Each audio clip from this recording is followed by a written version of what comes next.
দিল্লিতে নির্বাচন কমিশনের সঙ্গে বৈঠক শেষে প্রকাশ্যেই ক্ষোভ উগরে দিলেন রাজ্যের মুখ্যমন্ত্রী মমতা বন্দ্যোপাধ্যায়।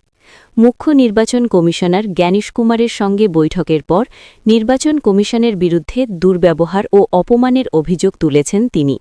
মমতা বন্দ্যোপাধ্যায় অভিযোগ করেন, বৈঠকে আমাদের সঙ্গে জমিদারের মতো আচরণ করা হয়েছে। ওরা উদ্ধত, অহংকারী এবং মিথ্যাবাদী। এ ধরনের আচরণ সম্পূর্ণ অগ্রহণযোগ্য। মুখ্যমন্ত্রীর দাবি, একটি সাংবিধানিক প্রতিষ্ঠানের কাছ থেকে এমন ব্যবহার তিনি কখনো প্রত্যাশা করেননি। নির্বাচন সংক্রান্ত একাধিক গুরুত্বপূর্ণ বিষয় নিয়ে আলোচনা করতে গিয়েই এই পরিস্থিতির সৃষ্টি হয় বলে জানান তিনি। যদিও নির্বাচন কমিশনের তরফে এই অভিযোগ নিয়ে এখনও পর্যন্ত কোনো আনুষ্ঠানিক প্রতিক্রিয়া পাওয়া যায়নি। এই ঘটনার জেরে দিল্লির রাজনৈতিক মহলে শুরু হয়েছে তীব্র আলোচনা। কেন্দ্র রাজ্য সম্পর্ক, নির্বাচন কমিশনের ভূমিকা এবং সাংবিধানিক মর্যাদা সব মিলিয়ে বিষয়টি নতুন করে বিতর্কের কেন্দ্রে উঠে এসেছে।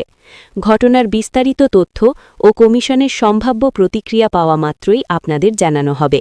আমি মেঘনা, ফ্ল্যাশ খবর বাংলা, সত্যের পেছনে। নমস্কার বন্ধুগণ, আমি অর্ক। ভিডিও ভালো লাগলে লাইক এবং সাবস্ক্রাইব করুন এবং পরবর্তী আপডেটের দিকে নজর রাখুন।